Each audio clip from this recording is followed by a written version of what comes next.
Assalamualaikum warahmatullahi wabarakatuh. Hai, saya Meira. Di sini saya akan melanjutkan membacakan buku I Want to Die But I Want to Eat Tteokbokki bagian 2 karya Baek Se-hee. Kali ini saya akan melanjutkan membacakan bab ke-9 dari buku ini, yaitu Minggu 21. Padahal orang lain tidak pernah hidup sebagai aku. Baru-baru ini aku pergi untuk menanyakan ramalan horoskop. Sesungguhnya aku tidak begitu percaya dengan ramalan seperti 4 pilar maupun tarot. Ramalan 4 pilar atau saju adalah ramalan yang ditentukan oleh 4 set angka kelahiran, yaitu tahun, bulan, hari, dan jam. Masing-masing set akan memiliki 2 karakter yang mempresentasikan batang surgawi dan cabang bumi. Tapi dulu aku pernah pergi ke kedai tarot di Hongdae dengan kakak perempuanku sebelum ujian masuk universitas. Aku tidak percaya dengan ramalan tarot karena saat aku menanyakan kondisiku pada masa sekarang, nenek peramal tarot berkata, "Kau tidak akan mungkin lulus masuk universitas yang kau inginkan." Bagaimana bisa nenek itu berkata tidak akan mungkin dengan begitu mudahnya? Aku semakin marah karena yang dia maksud adalah universitas yang kuidamkan. Aku yang tidak percaya ramalan 4 pilar dan tarot, tahun lalu pergi menanyakan ramalan horoskop atas rekomendasi teman. Saat itu, ada ramalan yang tepat, ada juga yang tidak, dan ramalan tentang masa depanku tidak terwujud. Jadi aku lupa apa isi ramalannya. Lalu pada musim dingin tahun yang sama, kebetulan aku membaca transkrip ramalan itu, dan ternyata ada banyak bagian yang benar-benar cocok. Jadi musim panas tahun ini, aku pergi lagi untuk menanyakan horoskop bersama kekasihku. Hasil ramalanku mirip dengan tahun lalu, sementara hasil ramalan kekasihku menunjukkan bahwa dia orang yang pintar dan fasih berpidato. Aku juga menanyakan tentang kakak perempuanku karena dimintai tolong, dan katanya kakak perempuanku adalah seorang femme fatale yang sangat pintar. Hasil ramalan 4 pilar kakak perempuan dan kekasihku yang dulu jauh lebih bagus dibanding diriku. Tanpa sadar aku pun bertanya pada peramal, siapa yang lebih pintar, aku atau kekasihku? Perasaanku langsung memburuk begitu mendengar bahwa kekasihku jauh lebih pintar. Sesungguhnya, aku sendiri berpikir diriku tidak begitu pintar, makanya aku iri pada orang pintar. Orang-orang yang memahami perkataan orang dengan baik juga pintar memahami situasi, serta orang yang mencari cara terbaik untuk segala hal. Aku yang tidak percaya dengan ramalan 4 pilar maupun tarot, tanpa sadar malah dibutakan sepenuhnya oleh peramal horoskop. Dan seketika itu juga aku tersiksa oleh pikiran bahwa ternyata aku memang tipe orang yang mudah dipengaruhi orang lain, dan hanya aku orang yang tidak punya pendirian kuat. Psikiater, bagaimana kabar Anda? Aku rasanya tidak begitu baik. Psikiater, apa alasannya? Ada kejadian tidak menyenangkan akhir-akhir ini walaupun saya dipengaruhi oleh sesuatu. Saya tidak begitu menderita dibandingkan sebelumnya. Jadi kemarin saya pergi ke peramal horoskop tahun lalu, saya pernah pergi ke sana dan hasilnya sangat tepat. Makanya setelah setahun berlalu, kemarin saya pergi bersama kekasih saya. Psikiater, bagaimana Anda melakukan ramalan horoskop? Aku, ramalannya menggunakan perhitungan waktu, tempat, dan tanggal lahir. Karena ramalan horoskop tahun lalu sangat bagus, saya jadi terlalu percaya. Ramalannya dilakukan dengan menggunakan perangkat lunak. Hasilnya yang menyebutkan tentang sifat dan takdir kekasih saya tepat. Kekasih saya tipe yang tidak mau mendengarkan orang lain, dan takdirnya bagai singa, raja, dan pemimpin. Benar-benar tipe orang yang benci kalah. Sekali mencoba sesuatu akan dilakukan sampai selesai. Yang jelas ulasannya sangat bagus. Katanya takdir keberuntungan saya tidak sebanding dengan kekasih saya, karena takdirnya setara dengan takdir seseorang pengajar, sedangkan takdir saya setara seorang murid. Sedikit hal yang saya setujui dari hasil ramalannya adalah bahwa kekasih saya tidak memperlakukan saya dengan kasar. Ternyata saya punya kecenderungan mendominasi pria karena sedikit benci pada kaum pria. Saya cenderung menyiksa, menekan, dan memperlakukan pria dengan sesuka hati. Saat tahap awal berpacaran, kekasih saya pernah berkata bahwa perlahan saya akan berhenti memperlakukannya sesuka hati. Sekarang kami saling menghormati dan berpacaran dengan sehat. Selain itu, entah karena tidak punya sisi kuat, saya cenderung tertarik pada orang-orang yang karakternya mirip seperti pendiri sekte. Orang-orang dengan pemikiran kuat, penuh percaya diri, penuh keyakinan, dan pintar bicara. Lalu kakak perempuan saya menelpon dan meminta untuk diramal juga. Jadi saya pun memenuhi permintaannya. Dan hasilnya menyebutkan bahwa kakak perempuan saya sangat cerdas. Akan tetapi saya juga dibilang punya otak yang cerdas. Makanya saya pun bertanya, di antara kami bertiga siapa yang paling pintar? Peramal menjawab kakak perempuan saya, yang paling pintar. Lalu saya bertanya lagi, kalau antara aku dengan kekasihku, dijawab tentu saja kekasihmu. Saya agak kesal mendengarnya, harga diri saya terluka. Psikiater, harga diri Anda terluka? Aku, ya, harga diri saya terluka. Sepertinya itu karena saya punya rasa rendah diri. Saya sendiri berpikir bahwa saya bukan orang cerdas. Akan tetapi kekasih saya menganggap ramalan sebagai hiburan saja. Jadi dia tidak terpengaruh dan sama sekali tidak memedulikan hasilnya. Di pihak lain, saya sangat terpengaruh dengan hasil ramalan. Makanya saya menganggap ramalan sebagai hal yang luar biasa. Lalu saya menceritakannya kepada teman saya yang merekomendasikan ramalan horoskop. Bahwa dari hasil ramalan katanya saya yang paling bodoh. Teman saya pun berkomentar, kau kan memang bukan orang yang pintar. Hahaha. Saya kesal lalu menceritakan itu kepada kekasih saya dan tanggapannya, wah aku jadi ingin tahu seberapa pintar dia. Tapi saya tetap kesal, makanya saya berbicara lagi dengan diri saya sendiri. Meski kata-katanya mengesalkan, sebaiknya jangan terpengaruh sampai berpikir bahwa kau memang bodoh, peramal yang salah karena sudah tidak sopan padamu. Perasaan saya jadi lebih baik setelah saya memetakan masalah dan mengatasinya dengan cara seperti itu. Tetapi hanya sampai di situ saja. Saya tidak sampai berniat berkata kepada peramal itu, memangnya kau siapa? Seenaknya menilai aku bodoh. Akan tetapi saya ingin tahu, kenapa saat itu saya marah? Kenapa saya berpikir bahwa saya ini bodoh?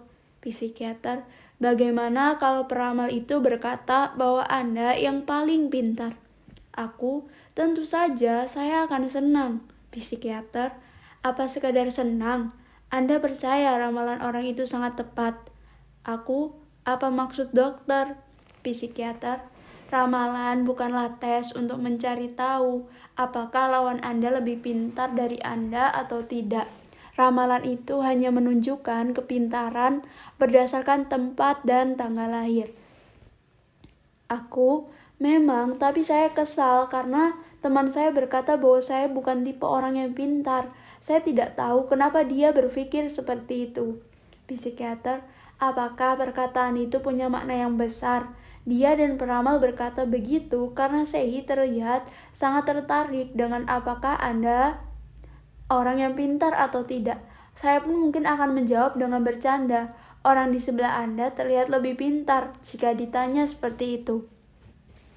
Aku, bukankah itu berarti menilai orang lain sesuka hati? Psikiater, saya rasa ramalan tidak ada hubungannya dengan kredibilitas seseorang. Contohnya, jika kembar 3 lahir dan kita melihat ramalan horoskopnya, seharusnya kecerdasan atau tendensinya sama kan? Akan tetapi, apakah pada akhirnya hasilnya benar begitu? Aku, tetapi menentukan mana yang pintar dan mana yang bodoh itu kan hal yang tidak baik. Psikiater, bukankah Sehi sendiri yang menanyakan itu? Aku, itu karena peramal berkata bahwa saya termasuk orang yang pintar. Sedangkan saat membacakan ramalan kekasih dan kakak perempuan saya, dia berkata, wah kau pintar luar biasa. Psikiater, standar kepintaran yang biasa dibicarakan orang sangat ambigu. IQ tinggi bisa berarti orang itu pintar, bisa juga berarti cerdas. Akan tetapi, karena Sehi sudah dipenuhi kepercayaan, pokoknya aku sangat mempercayaimu. Saat menemui si peramal, itu membuat Anda jadi orang yang lemah. Jadi peramal itu pasti akan berpikir bahwa Sei akan mempercayai apapun yang dia katakan. Waktu itu kekasih saya juga menggoda saya. Katanya saya sudah percaya buta pada orang itu dan menganggapnya juru selamat. Lalu katanya dia tidak terpengaruh dengan hal semacam itu. Jadi baginya peramal itu terlihat agak menyedihkan. Itulah yang dikatakan kekasih saya. Peramal itu berkata, kau pasti akan sangat stres saat mengejar orang tidak berbakat yang seperti anak kecil, karena kekasih saya pintar berbicara, cerdas, dan seorang pengajar.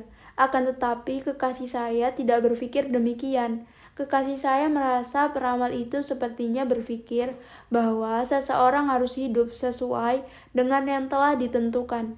Dengan pemikirannya yang tidak fleksibel itu menyedihkan karena menurut kekasih saya, setiap orang butuh proses. Psikiater, apa Anda yakin perkataannya itu hanya ditunjukkan kepada peramal itu saja? Jadi maksud dokter itu ditunjukkan untuk saya. Psikiater, sedikit dia seperti mengajak Anda menikmati ramalan itu. Hasil ramalan kan, biasanya memang begitu. Semua sudah ditentukan oleh takdir dan perjuangan kita tidak berarti.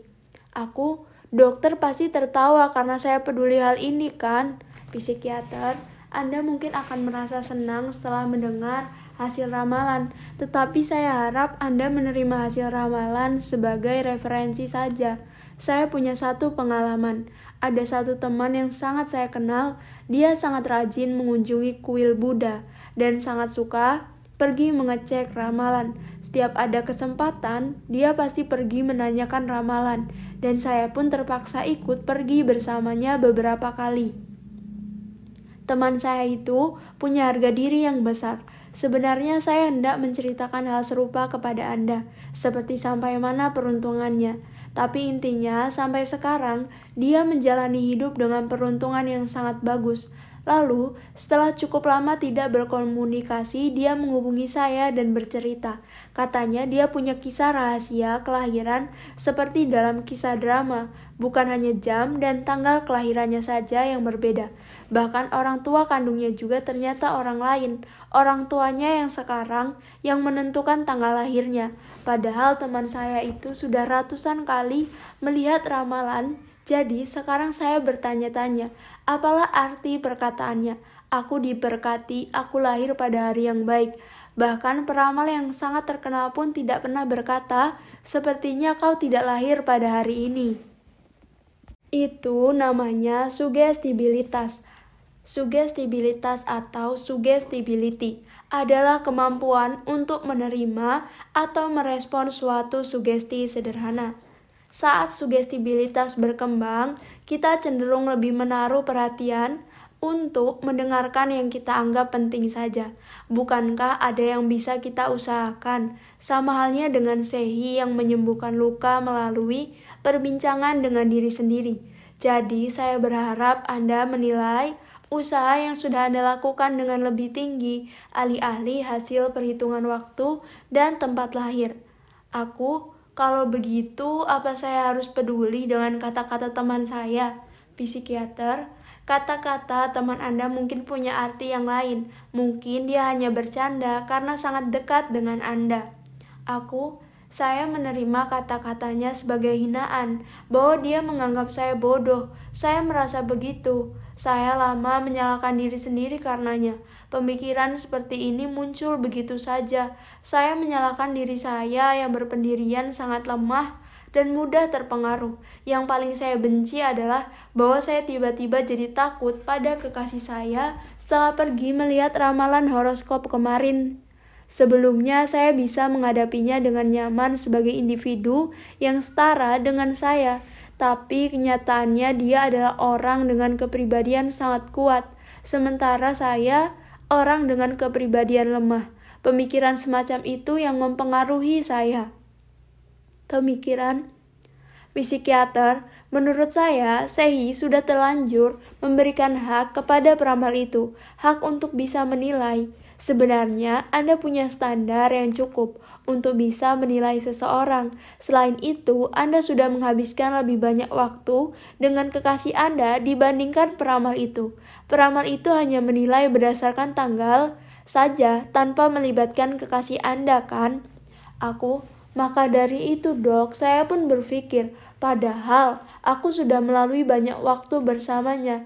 Lantas kenapa aku jadi begitu terikat pada apa yang dikatakan peramal mengenai diriku hanya dengan sedikit bukti? Pikiran itu benar-benar membuat saya kesal, padahal kekasih saya sudah meminta agar saya tidak usah memikirkan itu. Lalu kenapa saya masih saja? Saya merasa sudah menjadi orang yang menyedihkan karena begitu tenggelam pada ramalan horoskop. Padahal dulu saya tidak peduli sama sekali dengan yang namanya ramalan. Psikiater, saya rasa akan lebih baik Anda mencoba memikirkan kembali hal-hal yang sudah Anda bangun dan perjuangkan. Baik Dok, tapi saya benar-benar ingin menjadi kuat. Makanya saya selalu menginginkan peruntungan seperti kakak perempuan dan kekasih saya. Saya ingin menjadi seorang raja atau pemimpin, sebab saya tidak memiliki karakter itu dalam diri saya. Selain itu, saya cenderung tertarik pada orang-orang yang kuat karena saya tidak sekuat mereka. Saya benci kenyataan bahwa diri saya bukan orang yang kuat. Saya merasa saya orang yang lemah.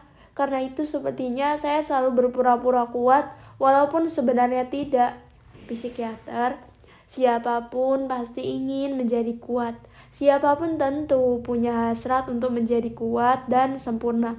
Itu pun jika memungkinkan. Tapi saat memilih cara untuk menjadi kuat, bagaimana kalau Anda memilih cara yang lebih ilmiah dan masuk akal? Saya harap Anda mempercayai pengalaman Anda. Hasrat untuk membuktikan jati diri. Ada orang-orang yang membuatku merasa tidak berharga. Misalnya orang-orang yang hanya membicarakan diri mereka sendiri.